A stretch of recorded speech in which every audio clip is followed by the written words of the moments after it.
ආයුබෝවන් කියලා පිළිගන්න ඔයාලා හැමෝම අපේ YouTube channel එකට. අද අපි යන්නේ ඔක්ස්ෆර්ඩ් බලන්න. ඔක්ස්ෆර්ඩ් කියන්නේ ඔක්ස්ෆර්ඩ් සිටි එක, ඔක්ස්ෆර්ඩ් යුනිවර්සිටි එක සහ තවත් තැන් කීපයක් බලන්න තමයි අපේ අද ටාගට් එක. අපි මීට කලින් ඔක්ස්ෆර්ඩ් ගිහිල්ලා නැති හින්දා අපි ගයිඩඩ් ටුවර් එකක් තමයි බුක් කරේ. මොකද අපිට කිසිම අයිඩියා එකක් නැහැ කොහෙන් පටන් ගන්නද කියන එක.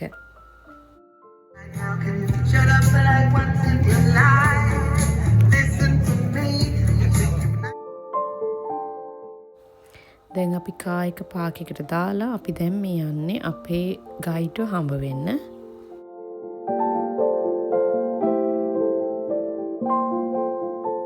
ඔක්ස්ෆර්ඩ් යුනිවර්සිටි එකේ තැන් බලන්න කලින් මුලින්ම ගයිඩ් අපිට පොඩි අදහසක් ලබා දෙනවා මේ ප්‍රදේශයේ කොයි වගේද කියන එක ගැන. මෙතනින් තමයි අපි ඔක්ස්ෆර්ඩ් වලට ඇතුල් වෙන්න සූදානම් වෙලා ඉන්නේ. මෙතන ඉස්සරහා තියෙනවා බුක් ෂොප් එකක්. මේකේ තියෙනවා පොළව යටට තියෙන පොත් තියෙන තැන්.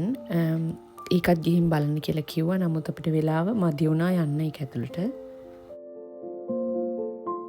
ඔක්ස්ෆර්ඩ් යුනිවර්සිටි එකේ 1996 විතර ඉඳන් ඉගෙනුම් කරපු ස්ථානයක් විදිහට හඳුනා ගන්නවා. පස්සේ මේක ඉන්ටර්නැෂනල් ස්ටුඩන්ට්ස් ලටත් ඕපන් වෙනවා. ඒක හින්දා මේකේ නම ගිය සහ ප්‍රසිද්ධ කට්ටිය ඉගෙනගෙන තියෙනවා.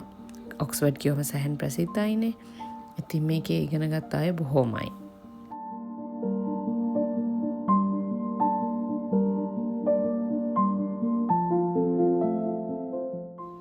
ඔක්ස්ෆර්ඩ් එක්කම කරට කරින්නේ කේම්බ්‍රිජ් යුනිවර්සිටි එක. නමුත් ඔක්ස්ෆර්ඩ් යුනිවර්සිටි එකේ රේටින් මේ වෙනකොට බොහොම වැඩි වෙලා තියෙනවා.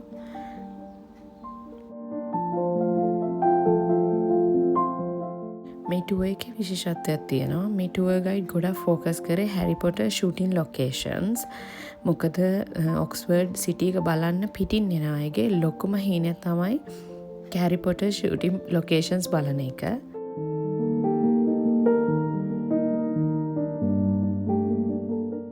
අපි දන්න ඔක්ස්ෆර්ඩ් යුනිවර්සිටි එක හැදිලා තියෙන්නේ කොලෙජ් 39ක එකතුවකින් සහ ප්‍රයිවට් හෝල් 5කින්. ඉතින් එතකොට මේ සිටි එක වටේටම මේ වගේ ඔක්ස්ෆර්ඩ් යුනිවර්සිටි එකට අයිති කොලෙජ් පිහිටලා තියෙනවා. එතකොට මේ හැම කොලෙජ් එකකටම ඒගොල්ලන්ටම ඉන්න ලෙක්චරර්ස්ලා සහ ඒගොල්ලන්ටම තියෙන ලෙක්චර් හෝල්ස් සම්ප්‍රදායන් මේ හැමදේම එකිනෙකට වෙනස්. මේ ඔක්ස්ෆර්ඩ් යුනිවර්සිටි එක ඇතුලේ තියෙන බිල්ඩින්ග්ස් එක එක යුගයන් වලට අයිති වෙනවා ආකිටෙක්චරල් වයිස් බැලුවාම. මේ තියෙන්නේ බ්‍රිජ් ඔෆ් සයිඩ්. මේක හර්ඩ්ෆෝඩ් කොලෙජ් එකේ බිල්ඩින් දෙකක් යාවෙන්න තමයි හදලා තියෙන්නේ. මේකත් ඔක්ස්ෆර්ඩ් එන කෙනෙක් බලන්න අමතක කරන්නේ නැති තැනක්. එතකොට මෙන්න මේ බිල්ඩින් එකේ තියෙන ගෙදර එඩ්මන්ඩ් හේලි කාලයක් ජීවත් වෙලා තියෙනවා.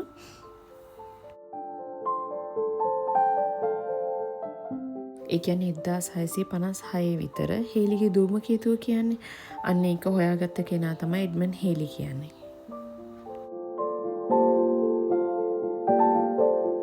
මේ ඔක්ස්ෆර්ඩ් වල තියෙන හැම පුංචි ස්ට්‍රීට් එකකටම ඒකේ කතාවක් තියෙනවා. ඉතින් බොහොම ලස්සන කතා ගොඩාක් කිව්ව ගයිඩ්. සමහර ඒවා නම් මතකත් නැහැ.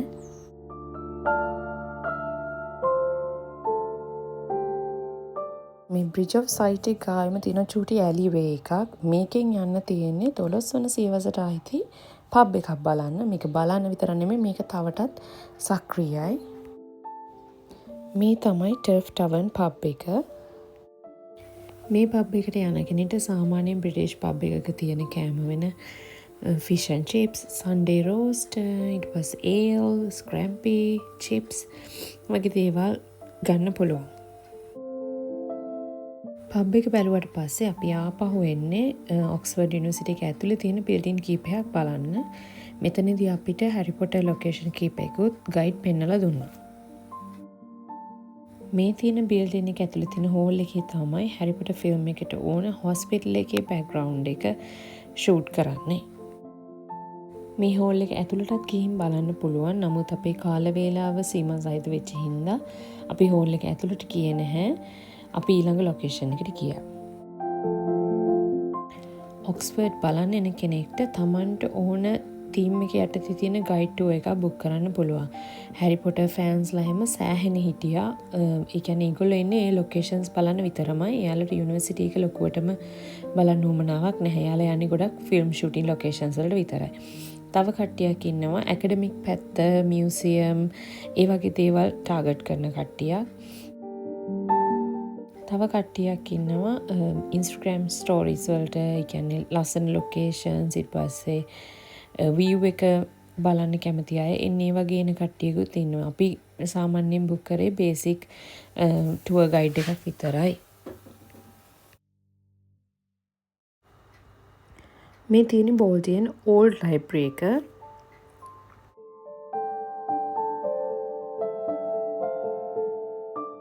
මේ ඔක්ස්ෆර්ඩ් විශ්වවිද්‍යාලයට අයිති පුස්තකාල 26ක් විතර තියෙනවා. ඒ වගේම ඒක UK වල තියෙන දෙවන විශාලතම පුස්තකාලය වෙනවා.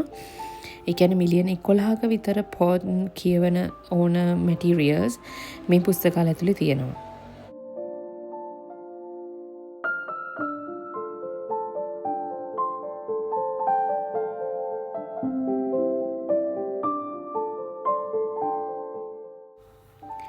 අපි දැන් මේ යන්නේ Tower of Five Orders බලන්න. මේකේ ආකිටෙක්චරල් විදියට ගත්තාම පහළ ඉඳන් උඩට තියෙන ආකිටෙක්චරල් සම්ප්‍රදායන් තියෙනවා. ඔයාලා අහලා තියෙන සමහර නම් Tuscan, Doric, Ionic, Corinthian and Composite. මේක බිල්ට් වෙලා තියෙන්නේ 1613ත් 19ත් අතර කියලා තමයි මූලාශ්‍රයන්හි සඳහන් වෙන්නේ.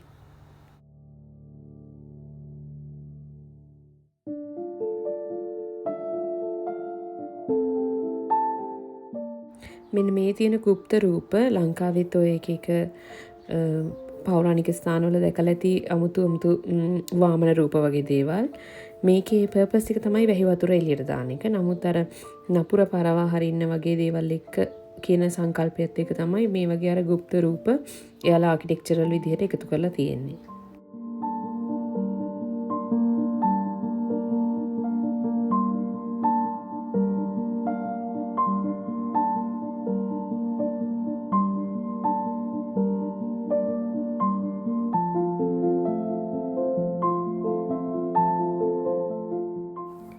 අපි දැන් මේ රැඩ්ක්ලිෆ් ස්ක්වයර් එකේ ඉඳලා අපි දැන් යනවා ශුද්ධ වූ මරිය මාතාවට කැප කරපු යුනිවර්සිටි චර්ච් එක බලන්න. මේක අදටත් ක්‍රියාත්මක වන සක්‍රීය දේව මැදුරක්. ඒ වගේම මේකේ ටුවරිස්ට් ඇට්‍රැක්ෂන් එකක් විදිහටත් මේ නගරේ බලන්න එන කට්ටිය මෙතන බලන්න අමතක කරන්නේ නැහැ.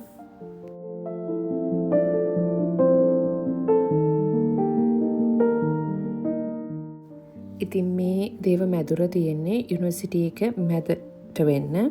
මේක 13 වන සියවසේ ගොඩනැගුණු එකක්. වරින් වර එක පාලකීන් විසින් මේකට කොටස් එකතු කිරීම, ඊට පස්සේ ආකිටෙක්චරල් වයිස් වෙනස් කිරීම සිදු කරලා තියෙනවා. මේ චර්ච් එකේ උඩට යන්න තියෙන ටවර් එකට යන්න පුළුවන් එන සංචාරකයින්ට. නමුත් අපේ කාල වේලාවත් එක්ක අපි එතනට ගියේ නැහැ.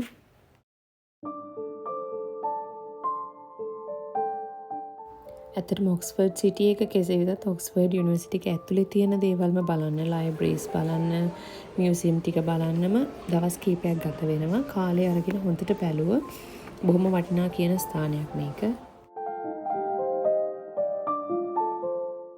මේ චර්ච් එකේ එක පැත්තක් රැඩ්ක්ලිෆ් ස්ක්වයර් එකට පේනවා. මේ තියෙන්නේ ඒකේ අනිත් පැත්ත. මේක විශාල පල්ලියක්. පුංචි එකක් නෙමෙයි. එකම දේ මේ තියෙන තනකොළ පාගන්න බෑ.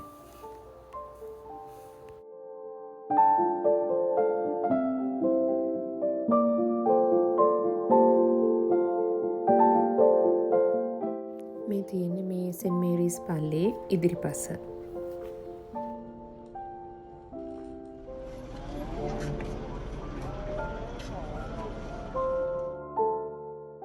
දැන් අපි මේ යන්නේ ඔරියල් කොලේජ් එක බලන්න. මං කිව්වා කොලේජ් ගොඩකින් තමයි මේ ඔක්ස්ෆර්ඩ් යුනිවර්සිටි එක සමන්විත වෙන්නේ කියලා. ඒ වගේ කොලේජ් ගොඩක් තියෙනවා, ගිහින් බලන්න පුළුවන්. අපි කීපයක් රැන්ඩම් ඒවා තමයි ගිහින් බැලුවේ.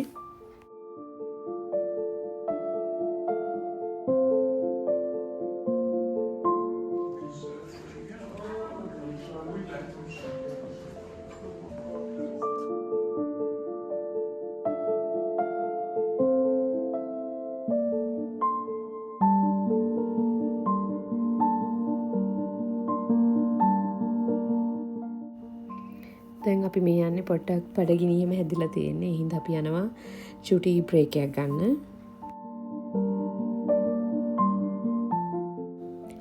බ්‍රේක් එකකින් පස්සේ අපි ආවා ඇෂ්මෝලියම් මියුසියම් එක බලන්න. මේක තමයි බ්‍රිතාන්‍යයේ මහජනයාට විවෘත වෙච්ච පළවෙනිම කෞතුකාගාරය වෙන්නේ. පෞද්ගලික එකතුවක්. හැබැයි එයාගේ අවසාන කාලේ ඔක්ස්ෆර්ඩ් යුනිවර්සිටි එකට බාර දෙනවා ළමයින්ගේ අධ්‍යාපන කටයුතු සඳහා යොදා ගන්න. මේ එකතුවේ තියෙන පුරාවස්තු ගත්තහම රටවල් ගණනාවක එකතුවක් තමයි මෙතන තියෙන්නේ. විශේෂම ඉන්දියාව, මිඩල් ඊස්ට් වලින්, ජපාන්, ඇෆ්‍රිකන් කන්ට්‍රීස් වලින්, ඊට පස්සේ UK වලින් ගත්තොත් ප්‍රීහිස්ටරික් පීරියඩ් එක, රෝමන් සහ ඇන්ග්ලෝ සැක්සන් මෙඩීවල් පීරියඩ් එක වගේ කාල තමයි මේගොල්ලෝ ආවරණය කරලා තියෙන්නේ. බ්‍රිතාන්‍ය කෞතුකාගාර ගොඩක් ගත්තොත් ඊජිප්තු කලෙක්ෂන් එකක් මේ එක කෞතුකාගාරයකවත් වරදින්නේ නැහැ. ඒ තරම් ඊජිප්තු පුරාවස්තු සම්බන්ධයෙන් මෙයාලා ඉන්ට්‍රස්ට් එකක් දක්වලා තියෙනවා.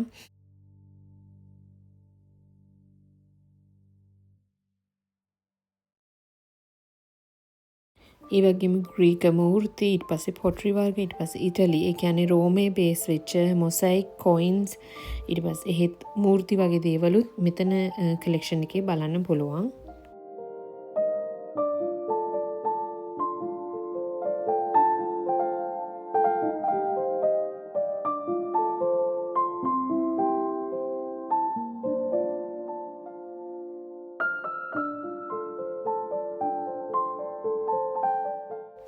ඒ වගේම මේ එකතුවේ යුරෝපයේ විවිධ රටවල් වලින් එකතු කරගත්ත පේන්ටිංස්, ඒ කියන්නේ සිතුවම් වර්ගත් ගණනාවක් දකින්න පුළුවන්.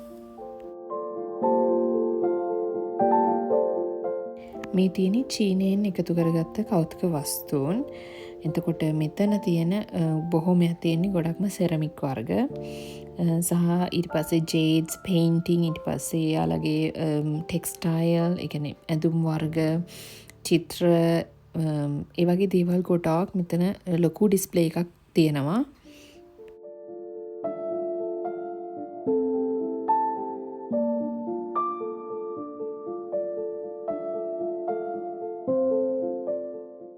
ඉතින් ඇෂ්මෝලියන් මියුසියම් එක කියන්නේ ඔක්ස්ෆර්ඩ් එන කෙනෙක්ට බලන්න ඕන තැනක් කියලා කියන්න පුළුවන්.